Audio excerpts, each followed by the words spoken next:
Welcome back to ESBR Boxing's YouTube channel in partnership with sharpbetting.co.uk. This is a reaction video to the news that Shakur Stevenson will now defend his WBC World Lightweight title against the undefeated Brit Josh Padley. This comes after Floyd Schofield has been forced to withdraw from the contest. Few rumors floating about social media on Twitter and things as to why this is the case. Whether he didn't know about the check weight it seems to be one of the ones that's been floating about. There's even been claims that Shakur Stevenson, is tainting something and tainting something belonging to Floyd Schofield again. Don't know a real reason as of yet, and the 100% definitive reason as to why he's no longer fighting Shakur Stevenson for the 135-pound green and gold belt. But yeah, it looks like whatever has happened, if it is serious, and there's some rumors going about as well that perhaps Schofield has had to go to hospital and he's in a bad way. I think that there was a few tweets and something from his dad who was going to be in his corner who had said that. So if that is the case, we obviously hope everything is okay and that he gets fit and healthy and recovers from whatever it is. So as I said, not 100% sure on what the actual reasoning is as of yet. I'm sure that will come out in due course. But yeah, it looks like Shakur Stevenson will still feature on the bill. Maybe a lot of in days gone by or in years gone by, should I say, a fighter pulls out in boxing a few days before the fight, there's no way to get a replacement opponent. We have seen in the UFC quite a lot that people have been on hand to, step in and right at the end, save a show, so to speak. Obviously, if the Stevenson fight hadn't have been on it, the show would have gone ahead here with with the six other bumper fights, world level fights that we've got on the card. But it looks like Shakur Stevenson's training camp won't be completely wasted as Josh Padley, as I mentioned at the beginning of the video, is stepping up in Floyd Schofield's place and getting his shot at the WBC World Lightweight title. I mean, I'm sure, he obviously has that huge win over Turkey Al Sheikh, one of his favorite fighters, in Mark Chamberlain. He beat him on the Dubois Joshua undercard in September at Wembley Stadium. Won well, had Chamberlain on the floor before beating him via unanimous decision. As I mentioned, he's 15-0, undefeated fighter. And, if you had said to him, even midway through last year, he's fighting on these small hall shows around Yorkshire. He's fighting in like banquet suites and, really, really small hall arenas in the Leeds, Doncaster, Sheffield, Rotherham area. He gets his opportunity against Mark Chamberlain. A lot of people think that he's just going to go in there and get blown over by Mark Chamberlain, who was coming in off the back of a load of knockout victories. As I mentioned, Turkey Al Sheikh, one of his favorite fighters, looked like he was maybe going to try and fast track Mark Chamberlain up to that world level. Came up against Josh Padley, the relatively unknown Josh Padley, let's be honest.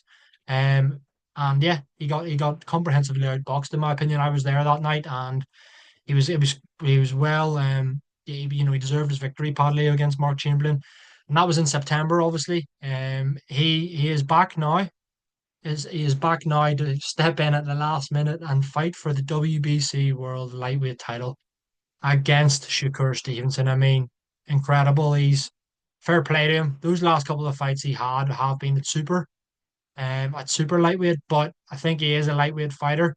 Again, he might not have been given a whole lot of notice for that Chamberlain fight. It was at 140, I believe. This, however, is at 135 pounds, and Joshua Padley is going to get his chance at becoming world champion. I mean, who would have thought?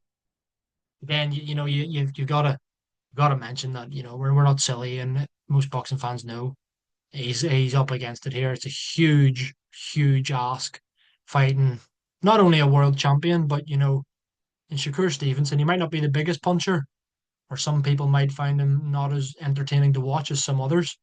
But you're talking about, someone who could feature in quite a lot of at least maybe top 10 pound for pound list. He's an incredible fighter, already a multi-weight world champion, Olympic medalist.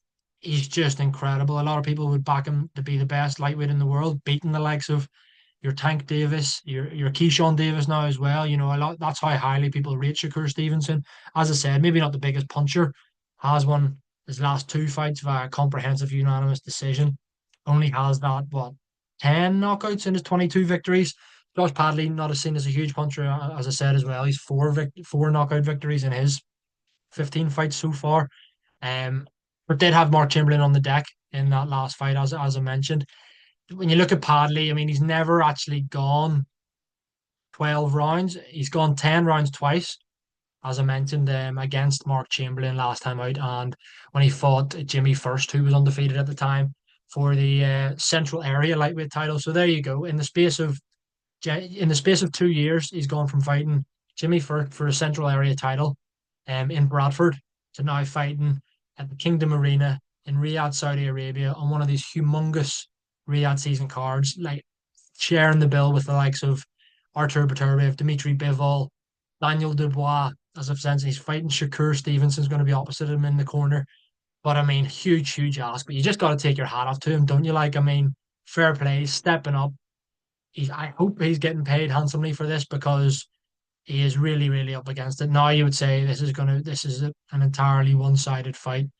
And like a lot of people thought Stevenson against Schofield was fairly one-sided, but now you're like looking at this thinking, yeah, I mean, this is even more one-sided in favor of Shakur Stevenson. But opportunity knocks, and who knows? This is boxing at the end of the day. As cliche as it sounds, it only takes one punch. Shakur Stevenson been training for Floyd Schofield for the last 2, 3 months. Has had his sights set on him the whole time, and now he's fighting someone completely different. Who, let's be honest, as well, Shakur Stevenson won't have ever heard of Josh Padley, and I stand corrected if maybe he has. But I mean, a lot of people, he wasn't even that well known in British boxing circles, before the Chamberlain fight. Never mind now fighting Shakur. I'm not going to sit here and say that I think Josh Padley will win. I mean, I think maybe anyone out of his inner circle, will anyone be backing him to win? But I mean, what a story it would be. I mean, as I said, he's not saving the show, so to speak, because I think the show would have gone ahead regardless. But he's kind of saving the fight for Shakur Stevenson, and he's probably getting, when this fight was offered him, he was probably like, "Are you serious?" Like, yes, I don't care who is the belt. I'm getting a shot at the WBC World Lightweight title. Yeah, it might be Shakur Stevenson, but I get the opportunity of a lifetime to change my life, my family's life forever, against one of the best fighters in the world. If I can beat him, then look at me. I'm world champion. Everyone's going to be talking about me. Even more money down the line. All if buts and maybes. But yeah, one thing's for sure, obviously, with these Saudi fights, with these Saudi fight cards, you'd like to think that Josh Padley is getting comprehensively paid, particularly for stepping in on what, 3, 4 days notice. Um, I mean, fair play to him. Huge set of balls, I think, shown from Josh Padley. But yeah, fair play. In terms of how I see the fight playing out, as I've said, like, yeah, Shakur Stevenson. For my money, Shakur Stevenson the best lightweight in the world. I think he would beat Tank Davis. I think he could beat Keyshawn Davis. He could beat the other champions. I think he could beat everybody at lightweight. To be honest, I think he could even win a world title up at 140. And maybe that's a story for another day. But I really do rate Shakur Stevenson. He's that special. Um, as I said, not a huge puncher. A lot of people maybe get bored of him coasting these points victories, but you gotta expect him to potentially take Josh Padley out. I think maybe Padley will show a lot of guts, a lot of fight, as I'm sure he will. I said Shakur Stevenson's not a concussive puncher, but we've seen him stop a few fighters. When he beat Jamel Herring, he did stop him. I mean, that was a while ago now. It was in 2021. Stopped him in 10. Then he obviously stopped Yoshina as well, who was an undefeated fighter. I think he stops Josh Padley. I'd be surprised if this fight went 6, 7 rounds. I think as much as you got to give Padley his kudos here, he's out of his depth. Let's be honest. I just hope he gets well paid, and it's an opportunity of a lifetime. Fair play to you, fair play to you, mate. I'm not going to dispute that. You deserve it. You're showing an immense amount of balls and step in with Shakur Stevenson. But ultimately, I think this fight's only going to go one way. And yeah, I'm actually backing Shakur Stevenson to win this fight via stoppage, probably in the first half. Now, I think levels will show here massively. But guys, please let me know in the comments what you think of this fight. Do you think it's a good replacement? What's your instant reaction to what we've heard? Do you think Shakur Stevenson will win via stoppage, or could you see it, maybe coasting to a points victory again? Let us know your thoughts. And on the rest of the card, please do check out the rest of the channel. We've got all your boxing needs under one roof, as well as literally anything you can think of surrounding this bumper fight night on Saturday, 22nd of February in Riyadh, Saudi Arabia. Check out the channel, like this video, let us know in the comments, drop a subscribe, all of the above, and yeah, speak to you again soon. Cheers for tuning in, guys. All the best.